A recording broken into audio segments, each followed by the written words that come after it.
नमस्कार, मैं हूं आपके साथ अंजना शर्मा और आप देख रहे हैं वर्तमान युग।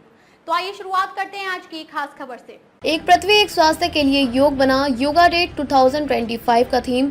पीएम मोदी ने की घोषणा। प्रधानमंत्री नरेंद्र मोदी ने रविवार को घोषणा की कि इस वर्ष के अंतर्राष्ट्रीय योग दिवस की थीम एक पृथ्वी एक स्वास्थ्य के लिए योग है। उन्होंने कहा कि यह दिन एक भव्य उत्सव का रूप ले चुका है। अपने मासिक मन की बात रेडियो प्रसारण में स्वस्थ विश्व जनसंख्या के लिए भारत के दृष्टिकोण को साझा करते हुए पीएम मोदी ने कहा कि हम योग के माध्यम से पूरी दुनिया को स्वस्थ बनाना चाहते हैं। प्रधानमंत्री ने कहा कि फिटनेस के साथ साथ गिनती करना भी एक आदत बनती जा रही है। उन्होंने लोगों के ऐसे उदाहरण दिए जिसमें वे एक दिन में उठाए गए कदमों, खपत की गई कैलोरी और बर्न की गई कैलोरी की संख्या पर नजर रखते हैं। उन्होंने कहा इन सब के बीच एक उल्टी गिनती शुरू होने वाली है। अंतर्राष्ट्रीय योग दिवस की उल्टी गिनती। अब योग दिवस के लिए 100 दिन से भी कम समय बचा है। अगर आपने अभी तक योग को अपने जीवन में शामिल नहीं किया है तो अभी करें, अभी भी देर नहीं हुई है। 10 साल पहले हुई थी शुरुआत। 10 साल पहले मनाए गए पहले अंतर्राष्ट्रीय योग दिवस का जिक्र करते हुए मोदी ने कहा अब यह दिन योग के एक भव्य उत्सव का रूप ले चुका है। यह भारत की ओर से मानवता को दिया गया एक ऐसा अनमोल तोहफा है जो अब आने वाली पीढ़ियों के लिए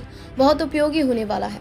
प्रधानमंत्री ने कहा कि हम सभी के लिए यह गर्व की बात है कि आज हमारे योग और पारंपरिक चिकित्सा के बारे में पूरी दुनिया में जिज्ञासा बढ़ रही है। बड़ी संख्या में युवा योग और आयुर्वेदिक को स्वास्थ्य के बेहतरीन माध्यम से रूप में अपना रहे हैं। चिली का उदाहरण देते हुए उन्होंने कहा कि दक्षिण अमेरिका देश में आयुर्वेद तेजी से लोकप्रिय हो रहा है। पीएम ने कहा कि पिछले साल ब्राजील की अपनी यात्रा के दौरान मैंने चिली के राष्ट्रपति से मुलाकात की थी। आयुर्वेद की लोकप्रियता के बारे में हमारी काफी चर्चा हुई थी। दुनिया भर में आयुष प्रणालियों की तेजी से बढ़ती लोकप्रियता और प्रमुख हितधारकों के योगदान को स्वीकार करते हुए उन्होंने कहा कि मुझे सोमोस इंडिया नामक एक टीम के बारे में पता चला है। स्पेनिश में इसका मतलब है हम भारत हैं। यह टीम लगभग एक दशक से योग और आयुर्वेद को बढ़ावा दे रही है।